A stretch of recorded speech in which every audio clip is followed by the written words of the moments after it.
नमस्कार साथियों, स्वागत है एक बार फिर से आप सबका आपके अपने YouTube चैनल पर। तो आज के हम इस वीडियो में बात करने वाले 2019-20 वाले पेपर को लेकर एक्सटेंशन 122 को। ठीक है, तो फर्स्ट क्वेश्चन आपके फिल इन द ब्लैंक क्या है कि संचार शब्द की उत्पत्ति है लैटिन भाषा के कौन सी शब्द से हुई है? तो कौन सी शब्द से हुई है? आपके कम्युनिकेशियर शब्द से हुई है। ठीक है, किस शब्द से हुई है? कम्युनिकेशियर शब्द। बात करें नेक्स्ट क्वेश्चन है कि औसत व्यक्ति द्वारा सुनने की गतिविधियों पर खर्च किया जाने वाला समय डेश प्रतिशत होता है। तो कितना होता है? आपके 45% होता है। ठीक है ना।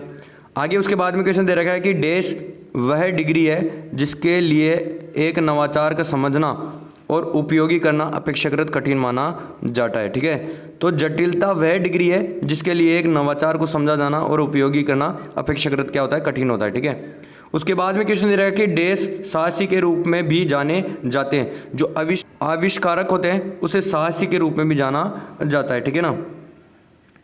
आगे क्वेश्चन दे रखा है कि डेश संचार प्रक्रिया के सभी तत्वों का वफादार प्रदर्शन करता है। जो संचार प्रक्रिया का वफादार रूप से जो प्रदर्शन करता है वो क्या कहलाता है? आपकी विश्वसनीयता कहलाती है। ठीक है, आगे उसके बाद में क्वेश्चन दे रखा है कि सार की लंबाई मूल मार्ग या पाठ का डेश होना चाहिए। जो सार की लंबाई और मूल मार्ग या पाठ का 1/3 होना चाहिए। क्या होना चाहिए? 1/3 होना चाहिए। ठीक है, उसके बाद में क्वेश्चन दे रहा है कि सुनने के लिए 2 कानों की आवश्यकता होती है, एक अर्थ के लिए और एक डेश के लिए। तो एक डेश के लिए क्या होता है? आपकी अनुभूति या भावना होती है। ठीक है, फीलिंग्स जिन्हें कहा जाता है। उसके बाद में किसने रहा है कि पोस्टर का आकार डेश इंच में होना चाहिए। पोस्टर का हमेशा आकार कितना होना चाहिए? 24x30 के अंदर होना चाहिए। उसके बाद में क्वेश्चन दे रहा है कि कीटनाशकों का अत्यधिक उपयोग डेश अंगीकृत का उदाहरण है, अंगीकरण का उदाहरण है। तो कौन सा? अति अंगीकरण का उदाहरण होता है। आगे क्वेश्चन दे रखा है कि प्रसार शिक्षण विधियों को डेश विधियों के रूप में भी जाना जाता है। जो प्रसार शिक्षण विधि होते हैं उनको संचार या कम्युनिकेशन के रूप में भी जाना जाता है। ठीक है ना। आगे क्वेश्चन की बात करें, आगे आप मल्टीपल चॉइस क्वेश्चन है, उसमें से फर्स्ट क्वेश्चन है कि मुस्कान एक सार्वभौमिक डेश है। एक इशारा होता है। ठीक है, क्या होता है? इशारा होता है। आगे बात करें, आगे क्वेश्चन है कि एक्सटेंशन एजुकेशन शीर्षक पुस्तक लिखी गई थी। जो एक्सटेंशन एजुकेशन शीर्षक पुस्तक है वो किसके द्वारा लिखी गई थी? रेड्डी ए द्वारा लिखी गई थी। ये क्वेश्चन फिर से रिपीट हुआ है। आगे क्वेश्चन की बात करें, आगे क्वेश्चन आपके अंगीकरण एक डेश प्रक्रिया है। जो अंगीकरण है एक निर्णय या निर्णयात्मक प्रक्रिया है। ठीक है, कैसी है? निर्णयात्मक प्रक्रिया जिसे कहा जाता है। ये क्वेश्चन फिर से रिपीट हुआ है। आगे क्वेश्चन की बात करें, इसमें से कौन सी प्रोजेक्ट एवीएड है? इनमें से कौन सी प्रोजेक्ट एवीएड है? जो एवीएड होता है वो क्या होता है? आपके सिनेमा होता है। ठीक है, क्या होता है? सिनेमा होता है। आगे क्वेश्चन की बात करें, आगे क्वेश्चन है कि अंगीकरण की प्रक्रिया का दूसरा चरण है। अंगीकरण की प्रक्रिया का जो दूसरा चरण है वो क्या होता है? आपकी रुचि होता है या इंटरेस्ट होता है। ठीक है, आगे क्वेश्चन की बात करें, आगे क्वेश्चन दे रखा है आपके औसत व्यक्ति द्वारा बोलने की गतिविधियों पर खर्च करने का जो समय होता है डेश कितना होता है? वो आपके 30% होता है। कितना? 30%। ठीक है, सुनने वाले के लिए कितना होता है? आपके 45% होता है और बोलने वाले के लिए 30% होता है। ठीक है, आगे क्वेश्चन की बात करें, आगे क्वेश्चन है कि सुनना संदेश को डेश करने की प्रक्रिया है। सुनना संदेश को डेश करने की प्रक्रिया है। तो क्या है? आपके उपरोक्त सभी जैसे प्राप्त हो गया, आपके व्याख्या हो गया या प्रतिक्रियाशील होती है, तो उपयुक्त सभी इसमें आ जाएगा। ठीक है, आगे क्वेश्चन की बात करें, आगे क्वेश्चन है कि 123 45 67 पूर्व डेश की वजह से पढ़ने का सबसे आसान तरीका है। तो किसका आसान तरीका है? आपके ज्ञान और संरचना का।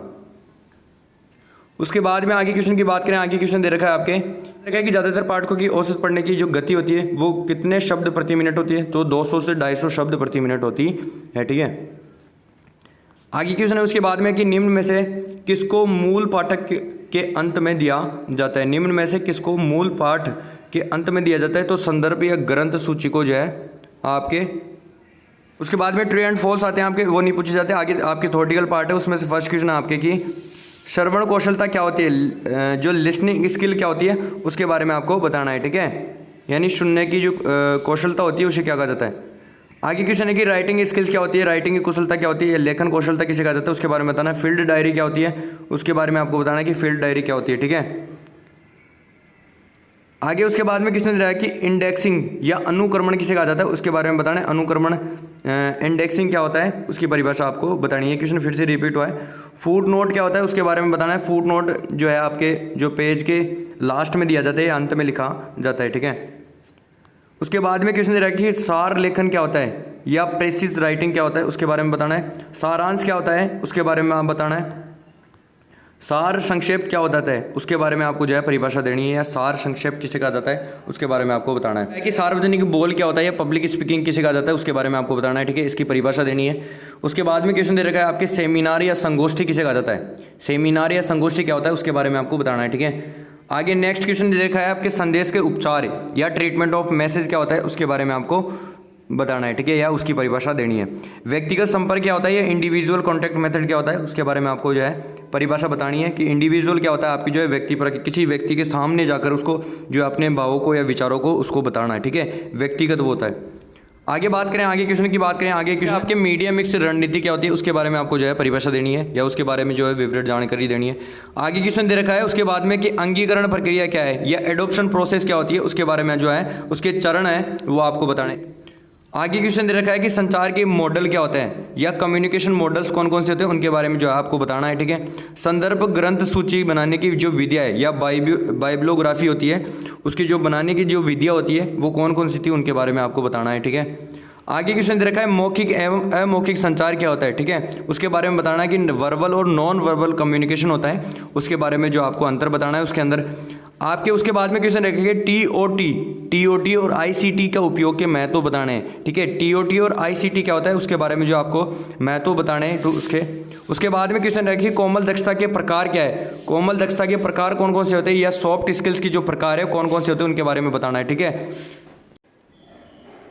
क्वेश्चन की बात करें विधि प्रदर्शन या मेथड डेमोन्स्ट्रेशन क्या होता है उसके बारे में आपको जो है बताना है, ठीक है। आगे की बड़े वाले क्वेश्चनों की बात करें, बड़े वाले क्वेश्चनों में फर्स्ट क्वेश्चन है कि संचार से आप क्या समझते हैं, कम्युनिकेशन से आप क्या मतलब है, क्या अभिप्राय होता है उसके बारे में आपको बताना है। संचार की कार्यों एवं बाधाओं पर चर्चा करनी है, यानी संचार के जो कार्य होते हैं उनके बारे में आपको बताना है, उनकी जो है बाधाएं कौन कौन सी थी उनके बारे में भी बताना है, ठीक है। उसके बाद में नेक्स्ट क्वेश्चन दे रहा है कि आप प्रसार और नवाचार को अपनाने से क्या समझते हैं, जो आप है वो प्रसार और नवाचार को अपनाने से क्या समझते हैं। उपयुक्त आरेख की सहायता से अंगीकरण की श्रेणियों की विशेषताओं को वर्णन करना है, ठीक है। यानी आपको सहायता से आरेख की सहायता से क्या करना है, अंगीकरण की विशेष जो श्रेणियां हैं उनको बताना है, ठीक है। उसके बाद में लास्ट क्वेश्चन दे रखा है कि संपर्क और फॉर्म के आधार पर प्रसार शिक्षण विधियों को वर्गीकरण करें, समूह संपर्क विधियों की खूबियों और सीमाओं पर भी चर्चा करें, ठीक है।